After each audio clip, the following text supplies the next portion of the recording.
Pemirsa, dalam rangka menuju Hari Peduli Sampah Nasional atau HPSN, komitmen dan peran aktif berbagai kalangan masyarakat dibutuhkan dalam melaksanakan pengelolaan sampah menuju zero waste, zero emission melalui berbagai gerakan pengelolaan sampah di masyarakat. Nah, untuk membahasnya sudah bergabung bersama kami di studio ada Dirjen Pengelolaan Sampah, Limbah, dan Bahan Berbahaya Beracun dari Kementerian Lingkungan Hidup dan Kehutanan, Ibu Rosa Vivin Ratnawati. Bu Vivin, selamat malam. Terima kasih atas waktunya bersama kami di Prime Time News, Bu Vivin. Kita bicara mengenai HPSN, Bu ya. Hari Peduli Sampah Nasional diperingati setiap tanggal 21 Februari. Ini dilatar belakangnya oleh tragedi longsornya TPS Lui Gajah di Kabupaten Bandung pada tahun 2005. Bu Vivin, mungkin bisa cerita, Bu, kenapa HPSN ini harus diperingati? Ini maksud dan tujuan HPSN pada tahun ini juga apa, Bu? Sebetulnya? Jadi Hari Peduli Sampah Nasional itu adalah hari yang sebetulnya harus kita renungi sebagai hari di mana kita harus aware terhadap persoalan sampah.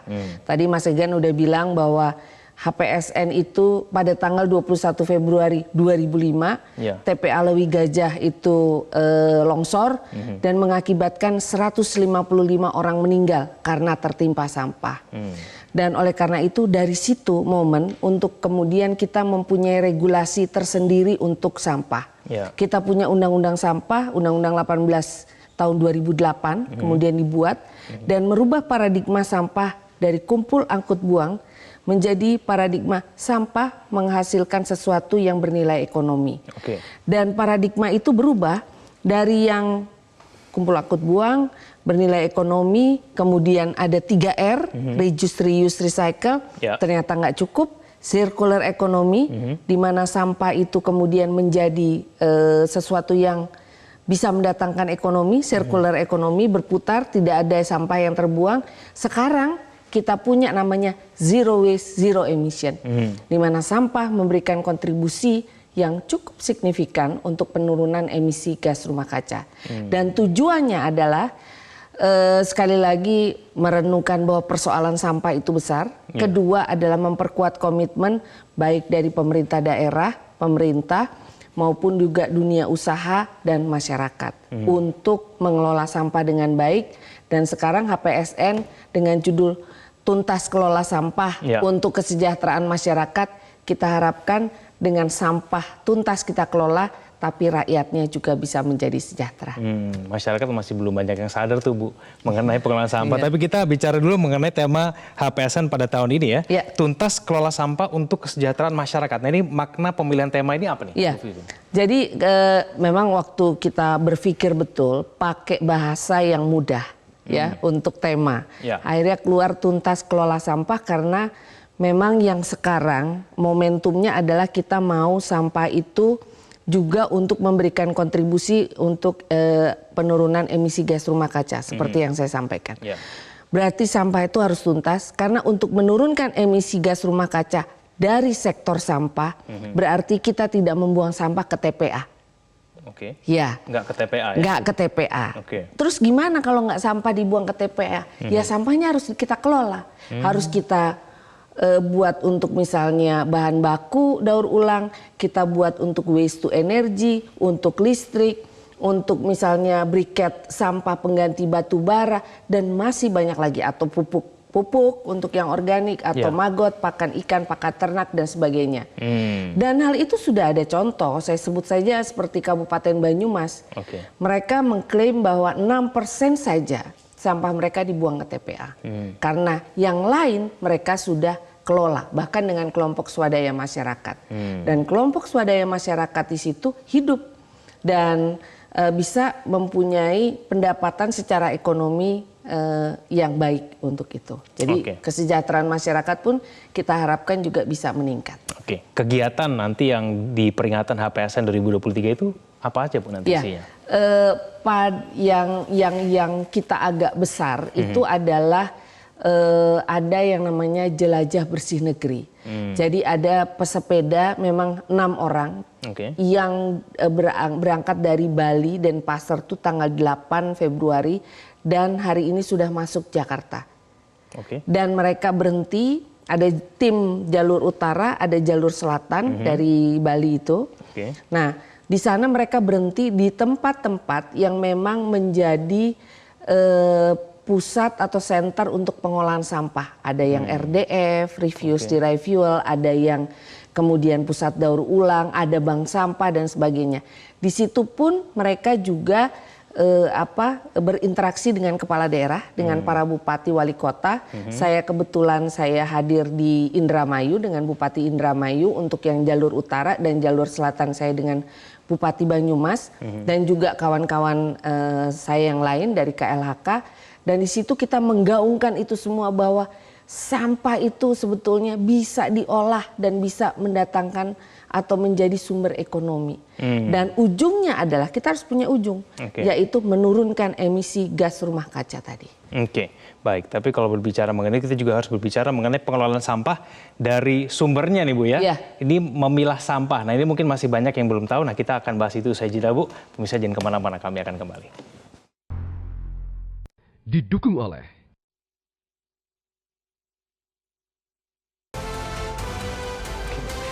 Kembali bersama kami di Prime Time News, masih berbicara mengenai pengelolaan sampah bersama dengan saya Bu Vivin. Tantangan pengelolaan sampah ini memiliki target Bu ya, pengelolaan sampah 30%, pengenalan sampah juga 70%. Ini juga harus dilakukan melalui upaya pengelolaan yang sinergi dari hulu sampai ke hilir. Nah, untuk kemudian mewujudkan target ini kan kita juga berbicara mengenai bagaimana mengelolakan sampah dari sumbernya. Nah, ini kita bicara mengenai pemilahan sampah nih Bu Vivin. Nah, ini pentingnya pemilahan sampah yang mungkin sampai sekarang belum banyak orang yang tahu itu bagaimana sih sebetulnya? Jadi memang saya bicara target dulu. Jadi Perpres 97 tahun 2017 tentang kebijakan strategi nasional pengelolaan sampah memang memandatkan di situ perintah Bapak Presiden 30% pengurangan dan 70% penanganan. Pengurangan itu artinya betul-betul tidak dihasilkan sampah. Ya, jadi dari pengurangan. Tapi penanganan itu bisa kumpul, kemudian ditransport, kemudian dibawa ke mana? Ke bank sampah dan sebagainya. Nah, pemilahan. Memang pemilahan itu penting jika sampah itu mau kita buat sebagai bahan baku daur ulang. Bayangkan ya, dari total sampah itu 68,5 juta ton sampah Indonesia. 11%-nya itu adalah sampah plastik. 18%-nya adalah sampah kertas. Tapi yang dipakai sebagai bahan baku daur ulang itu baru setengah dari sampah plastik dan sampah kertas. Yang lain apa? Yang lain adalah kita masih import dari luar negeri. Import itu tentu saja dengan regulasi yang keras bahwa sampahnya harus terpilah, harus dijadikan scrap, harus bersih. Tapi 2019 kita kecolongan ada ilegal sampah masuk yang kotor dan sebagainya. Nah sekarang pilah. Pilah itu memang harus dilakukan karena kalau kita nggak pilah maka harga atau bahan bakunya nggak susah carinya. Kertas misalnya, ya. Kertas itu kan kalau udah kotor ya sudah nggak bisa diapa-apain. Tapi sekarang jalan keluarnya memang kalau kotor dan sebagainya nggak bisa layak untuk bahan baku daur ulang ya kita pakai buat RDF misalnya, refuse derived fuel untuk bahan baku briket sampah. Tapi kan kita juga ada kebutuhan industri daur ulang yang membutuhkan bahan baku sehingga memang kami sekarang sedang menyusun roadmap untuk bahan baku daur ulang karena peristiwa 2019 ilegal sampah itu masuk. Nah, kita memang menargetkan di tahun makanya 2030 tidak ada sampah terbuang ke TPA lagi maunya, tidak ada sampah dibangun TPA dibangun karena kita juga mau mandiri. Jadi nanti kertas, kemudian plastik, jangan ada yang dibuang ke TPA gitu loh. Nggak ngandelin TPA begitu. Nggak ngandelin TPA, yang bersih bisa dibuat bahan baku daur ulang. Tapi ada juga seperti popok dan sebagainya itu kan juga tidak punya daya sebagai bahan baku daur ulang. Dia nanti akan menjadi misalnya bahan baku briket sampah seperti itu. Nah ini kalau pemilahan kan biasanya begini Bu, ini kan orang-orang yang mungkin sudah melakukan pemilahan. Itu kadang-kadang harus memerlukan extra effort nih Bu. Karena kan kadang-kadang sudah dipilah tapi kemudian pada saat ditaruh di tempat sampah depan akhirnya dijadiin satu juga. Kadang-kadang juga cara lain bisa diberikan ke bank sampah. Apakah memang bank sampah ini menjadi jalan utamanya nih Bu supaya kemudian masyarakat ini dimudahkan nih Bu udah dipilah di dalam rumah, tinggal naruh aja begitu drop off. Nah ini bagaimana Bu mengenai mempermudah masyarakat yang mungkin sudah melakukan? Pengangkutan yang ada sekarang yang diupayakan oleh Pemda itu memang sebagian mostly itu mereka tidak punya transportasi yang sudah terpilah. Nah jalan alternatif ya salah satunya adalah dengan bank sampah. Kalau mau cari bank sampah bisa dilihat di www.sipsn.menlhk.go.id. Bisa cari di situ yang terdekat yang mana. Tapi memang ketika kita tidak tahu di mana, googling aplikasi untuk untuk pengambilan sampah. Karena banyak aplikasi, ada 200 sociopreneur yang mereka mengusahakan mereka bisa menjemput sampah yang terpilah. Jadi udah dipilah dari rumah, mereka akan jemput, ditimbang dan mereka akan membeli. Nah itu yang unik kalau dari sampah. Jadi kita ngasih itu bukan gratisan, karena itu uang, ya.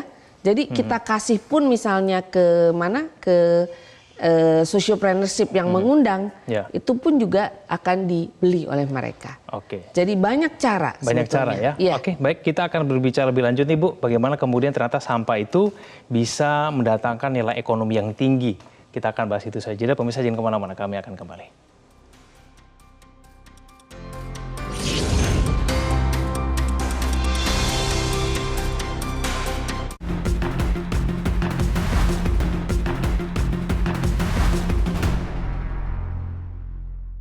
Didukung oleh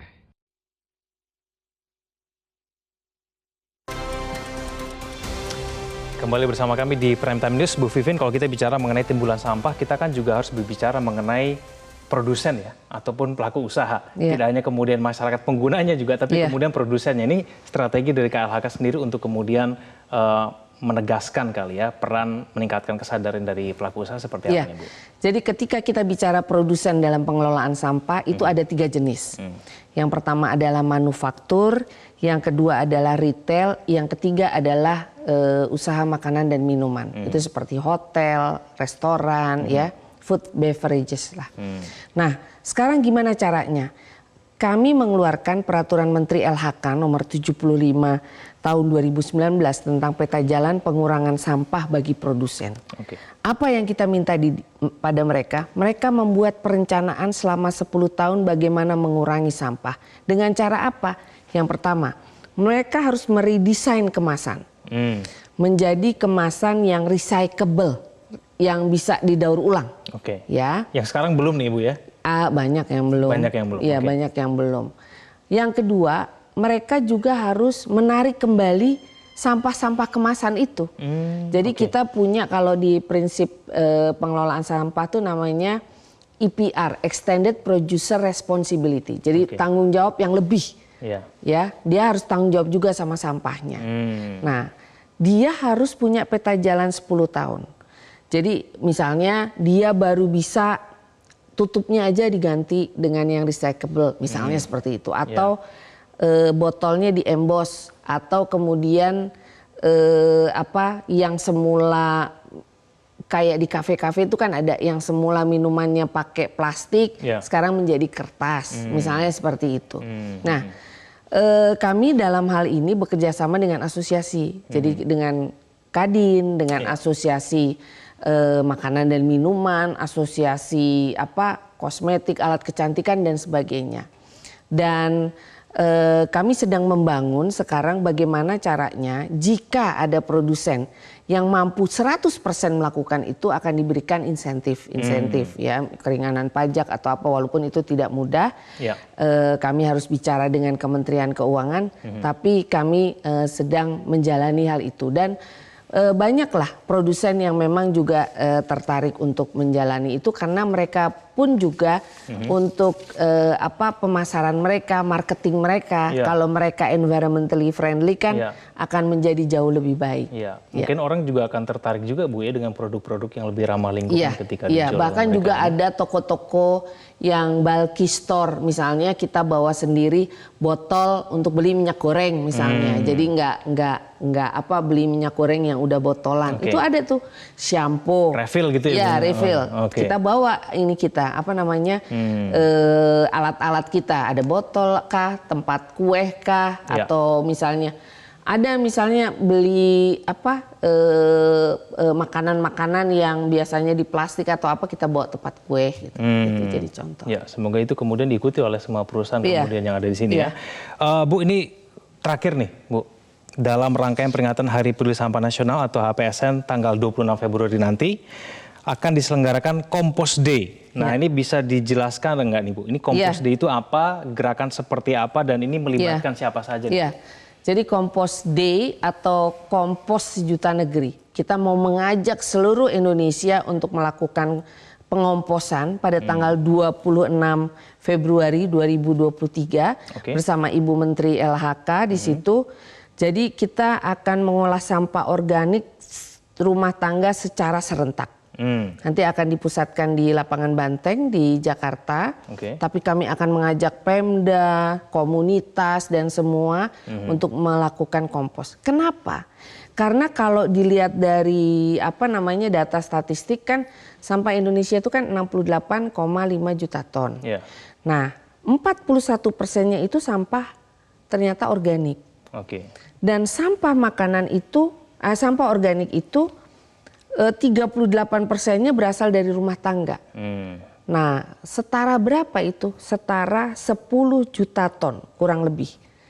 Jadi kalau kita bisa mengkompos itu sampah organik, kita mengurangi 10 juta ton untuk dibawa ke TPA dan bisa menurunkan emisi gas rumah kaca sekitar 6.836 juta ton. 6 juta ton. Besar sekali ya. Iya. Jadi saya mengajak ke seluruh masyarakat di Indonesia pada kesempatan ini, ayo kita ikuti Kompos Day, Kompos Sejuta Negeri pada tanggal 26 September. Kita tunjukkan bahwa kita bisa membuat Indonesia menjadi jauh lebih bersih dan kita nggak pakai TPA lagi pada tahun 2030. Demikian. Baik, Bu Vivin, terima kasih atas waktunya. Kita ingat tanggalnya 26 Februari ya. 26 Februari. Semua orang wajib melakukan kompos karena kompos itu tidak susah, Bu ya. Itu gampang. Baik, Bu Vivin, terima kasih atas waktunya bersama kami di Prime Time News. Dan pemirsa, diskusi kita tadi mengakhiri perjumpaan kita di Prime Time News.